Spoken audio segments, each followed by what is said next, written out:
High বন্ধুরা, আজ আবার চলে এলাম। আজ তোমাদের সঙ্গে বাসন্তী পোলাও রেসিপিটা শেয়ার করব। প্রথমেই গোবিন্দভোগ চালটাকে ভালো করে ধুয়ে তার মধ্যে আদা আর কাঁচা লঙ্কার পেস্ট, নুন, হলুদ, চিনি, ঘি আর সমস্ত রকম ড্রাই ফ্রুটস যেমন কাজু, কিশমিশ, গোটা গরম মশলা দিয়ে ভালো করে চালটাকে মেখে রাখতে হবে। দেখো আমি সমস্ত কিছু উপকরণ এটার মধ্যে মিশিয়ে নিচ্ছি। একটু বড় পাত্রে তোমরা করবে মেশানোটা। আমি সেদিনকে 750 মতো গোবিন্দভোগ চাল নিয়েছিলাম।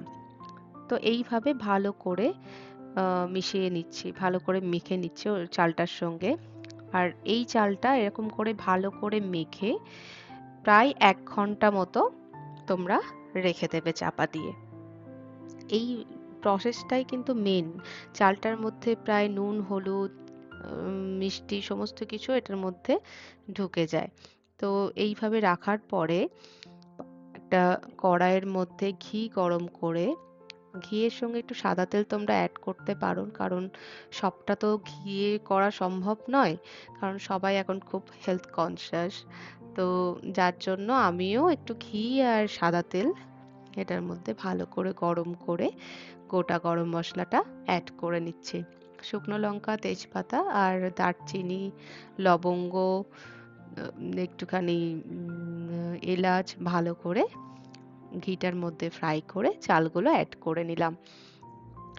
এইটা এবার খুব ভালো করে ভাজতে হবে। আর এই ভাজাটা যেন খুব ভালো হয়। তুমি যত ভালো করে ভাজবে বাসন্তী পোলাও ততটাই ঝরঝরে হবে।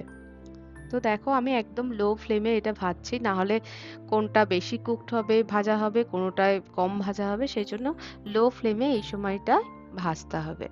তো ভালো করে ভাজা ভাজা হয়ে গেলে তারপরে যতটা পরিমাণ চাল নেবে তার ডবল জল দিতে হবে।